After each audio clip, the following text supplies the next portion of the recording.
Iya. Iya, iya.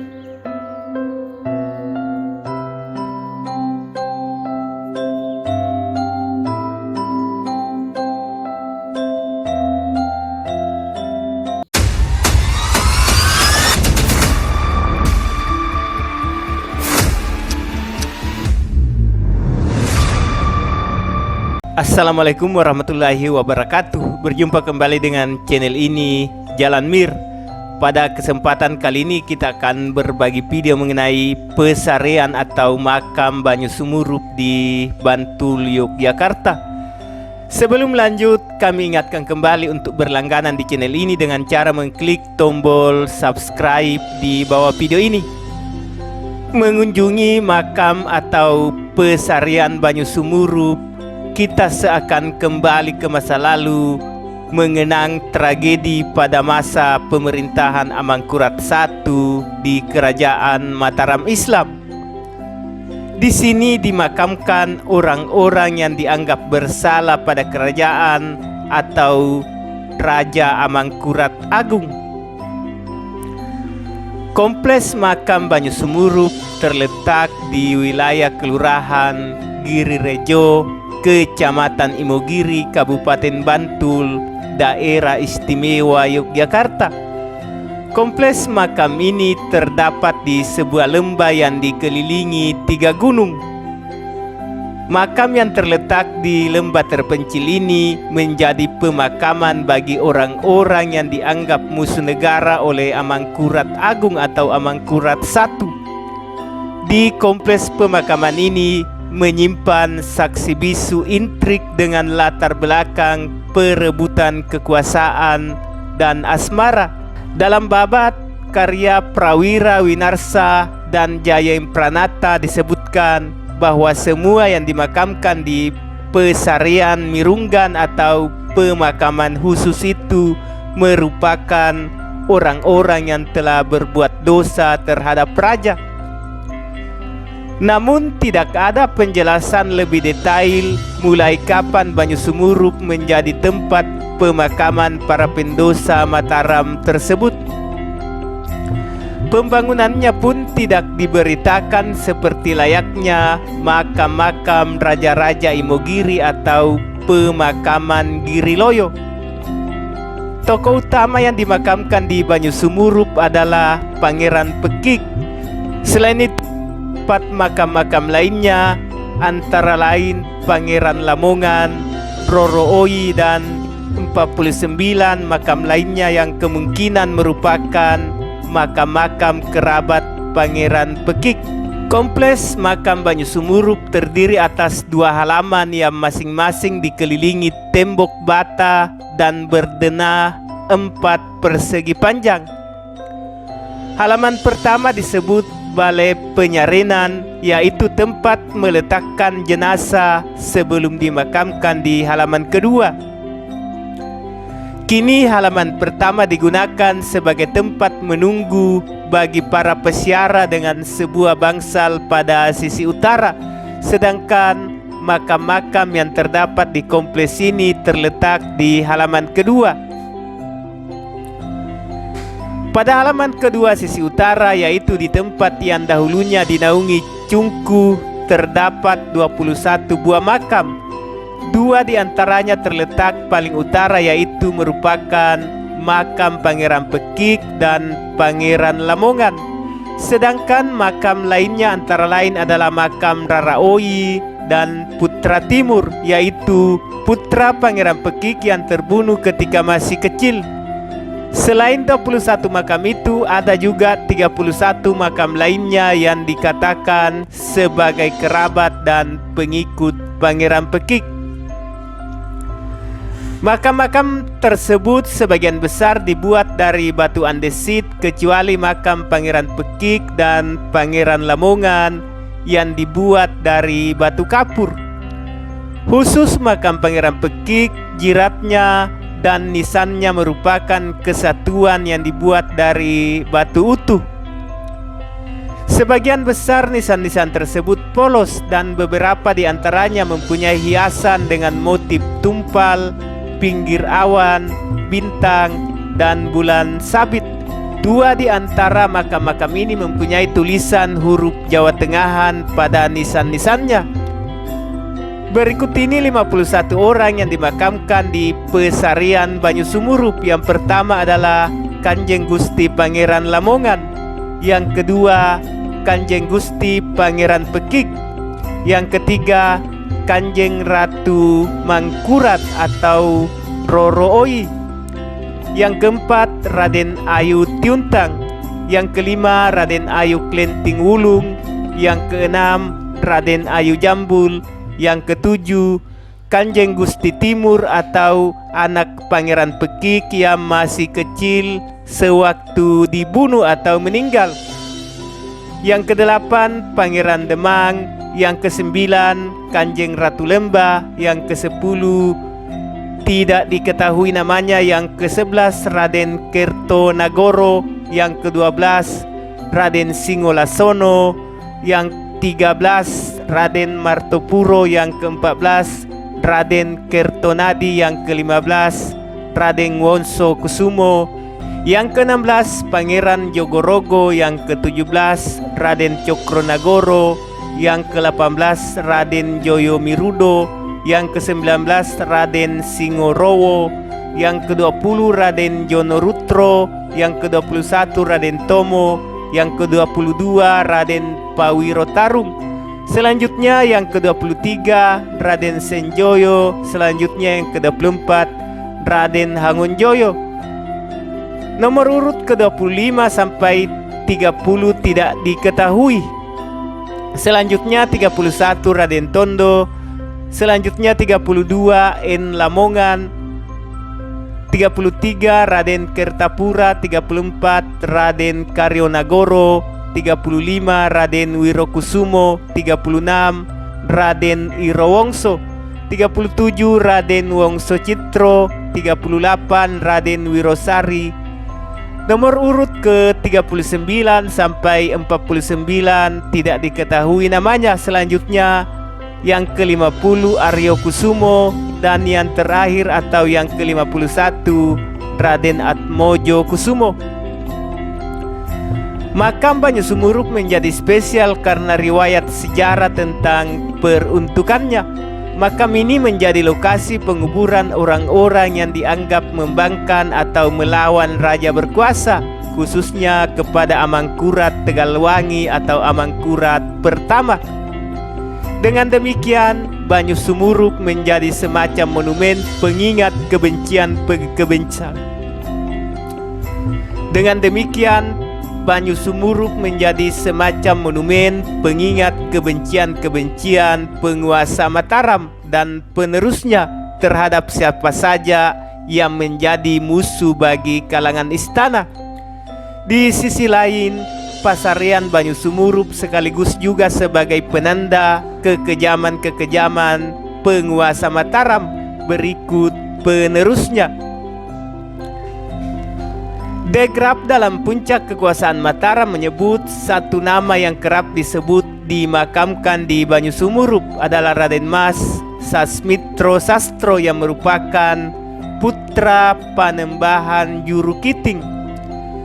Sasmitro yang dianggap cikal bakal juru kunci Imogiri terlempar ke Banyu Sumurup karena terseret kasus kerabatnya Adipati Mandura Reja dan Tumenggung Uposonto yang keduanya dihukum mati saat pasukan Mataram gagal merebut benteng Batavia.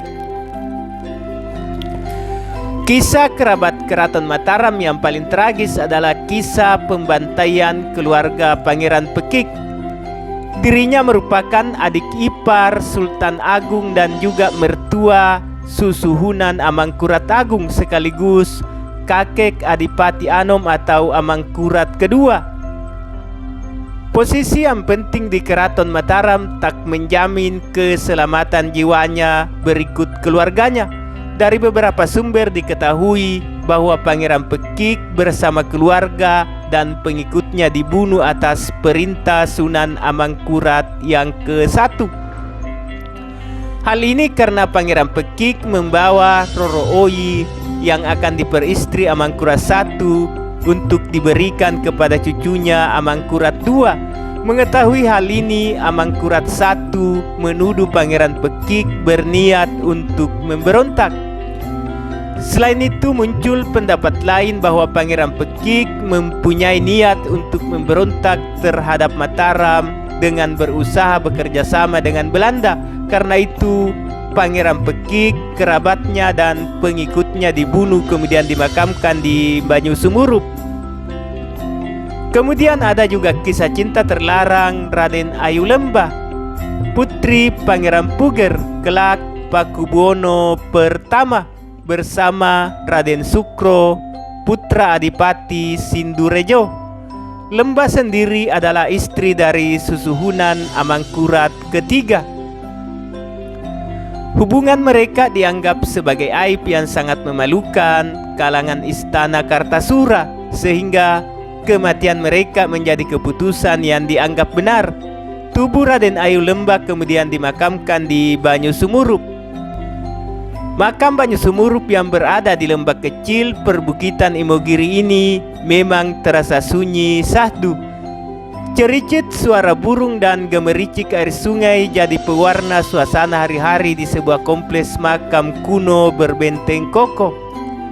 Makam ini pada hari-hari biasa dijaga abdi dalam Keraton Yogyakarta dan Surakarta secara bergantian bersama makam Pajimatan, Giriloyo, dan Kota Gede.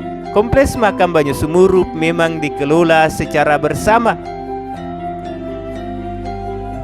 Ada 10 abdi dalam dari 2 keraton, masing-masing dari Yogyakarta 6 orang dan 4 orang dari Surakarta. Mereka bertugas bergantian 4 hari dalam satu shift. Dari 10 abdi dalam itu hanya 1 orang yang tinggal di Dusun Banyu Sumurup. Mugi Wihargo merupakan jujugan para pengunjung baik yang hendak bersiara maupun sekedar jalan-jalan. Kunci makam ini memang disimpan di rumah Mugi yang berada di selatan Masjid Dusun Banyu Sumurup. Cerita legenda pendirian masjid yang erat dengan berdirinya serta penamaan dusun ini konon suatu hari Sultan Agung dan pengikutnya sedang mencari lokasi makam raja. Sesampainya di suatu perbukitan, mereka istirahat karena ada yang haus dan juga hendak sholat. Namun karena tidak ada air di sekitar, mereka mengadu kepada Sultan Agung. Lantas raja ini berkata, tak lama lagi mereka akan melihat air atau sumurup banyu. Sultan Agung kemudian menancapkan tongkatnya ke tanah dan mengucurlah air yang mengalir ke lembah. Tempat itu akhirnya dinamakan Banyu Sumurup. Sebuah masjid pun didirikan tak jauh dari mata air tersebut. Masa kerajaan zaman dahulu tidak selalu soal kehebatan raja dan aneka kepahlawanan seperti di dalam dongeng semata. Sama seperti dunia politik sekarang, masa itu juga berkelimangan dengan aneka intrik. Hampir semua kerajaan punya sisi kelam semacam ini. Dalam kisah Mataram Islam, saksi bisu intrik politik dan kelamnya sisi lain kerajaan tersebut bisa ditemukan di sebuah makam Banyu Sumurup atau makam Pangeran Pekik. Nama ini sejatinya masih punya hubungan darah dengan Amangkurat I bertahta 1646 sampai 1677, putra dari Sultan Agung. Pangeran Pekik adalah paman sekaligus mertua sang raja. Bibi sang raja, Ratu Wandansari, adalah istri dari pangeran yang juga keturunan Sunan Ngampel itu. Intrik dimulai saat Amangkurat menemukan seorang gadis Surabaya bernama Roro Oyi. Beberapa sumber menuliskan sebagai Roro Hoyi. Babat Tanah Jawi mengisahkan ayahnya bernama Ki Yudakarti, bawahan Pangeran Pekik di Surabaya. Sang raja berniat meminang gadis itu sebagai selir, namun karena usianya masih belia, Ia dititipkan ke seseorang bernama Ngabehi Wirareja sebelum kelak dewasa dan siap dipinang. Hingga suatu ketika Pangeran Tejaningrat, putra mahkota Mataram Islam, tidak sengaja melihat Roro Oyi saat berkunjung ke kediaman Wirareja. Sang pangeran lantas menaruh hati pada calon selir ayahandanya sendiri. Cerita soal jatuh hatinya Tejaningrat pada Roro Oyi terdengar oleh Pangeran Pekik yang merupakan kakek sang putra mahkota. Pangeran sepuh itu lalu mengambil keputusan berani untuk menikahkan Tejaningrat dengan Roro Oyi. Hal ini kelak membawa akhir hidup bagi Roro Oyi, Pangeran Pekik sekaligus Wirareja. Amangkurat I marah besar mendengar calon selirnya telah dinikahi anaknya sendiri. Dalam babat Tanah Jawi, Raja lantas menghukum mati Pangeran Pekik beserta 40 pengikutnya dan dimakamkan di Banyusumurup. Wirareja beserta anak istrinya belakangan diasingkan ke daerah bernama Pranaraga sebelum dibunuh di sana. Tejaningrat kemudian diberi pilihan apakah akan memilih tahta atau Roro Oyi. Dengan syarat jika memilih Roro Oyi, maka sang pangeran akan terusir dari keraton dan kehilangan posisi sebagai putra mahkota. Pangeran memilih tahta dan konsekuensinya ia harus membunuh sang istri, mantan calon selir ayahnya, Roro Oyi. Gadis itu meregang nyawa dengan cara ditusuk keris di atas pangkuan Tejaningrat. Versi lain kematian Pangeran Pekik mengatakan bahwa ia tidak pernah terbunuh melainkan moksa saat hendak dihabisi prajurit Mataram. Lalu 40 nisan tiba-tiba muncul di tempat itu. Ada pula versi lain soal peran Tejaningrat dalam kematian Pangeran Pekik dan Roro Oyi. Menurutnya, sang putra mahkota diberi sebuah keris tanpa gagang dan warangka oleh Amangkurat I, lalu disuruh mencari warangka keris itu di kediaman Pangeran Pekik. Sebuah teka-teki sekaligus perintah halus untuk membunuh sang pangeran.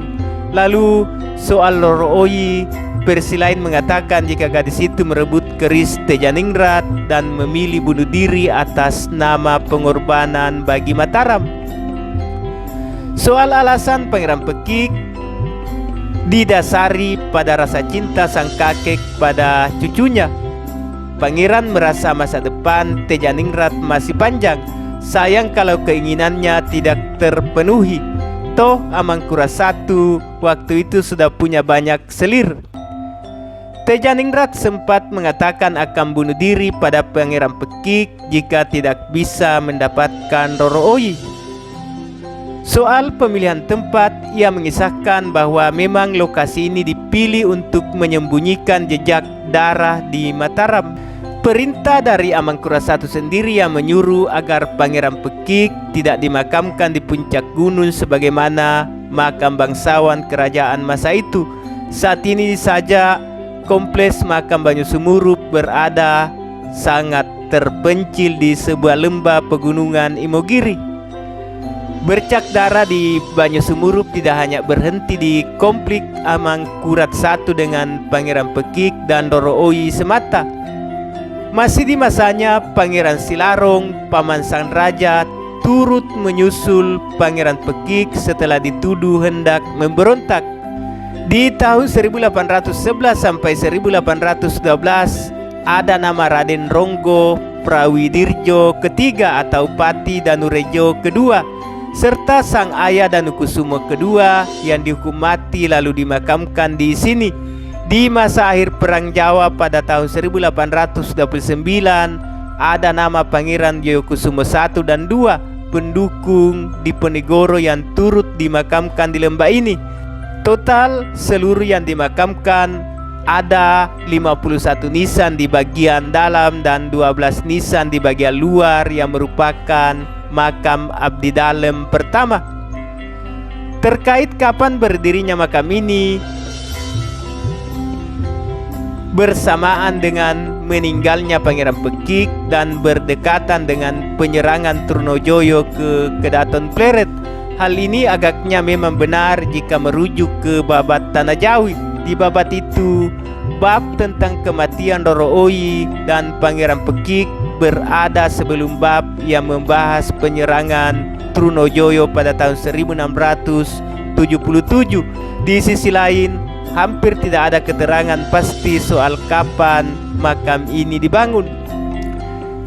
Tempat ini memang berada di lembah Ledokan kalau kata orang Jawa, dan disinilah kisah-kisah kelam dari masa Mataram Islam yang disembunyikan dengan diitari hutan dan perbukitan. Bahkan untuk menuju ke tempat ini tidak ada papan petunjuk arah apapun. Disinilah tersimpan saksi bisu aneka intrik dengan latar belakang perebutan kekuasaan hingga perebutan asmara bapak anak, sehingga seorang raja muda saja membunuh paman sekaligus mertuanya sendiri.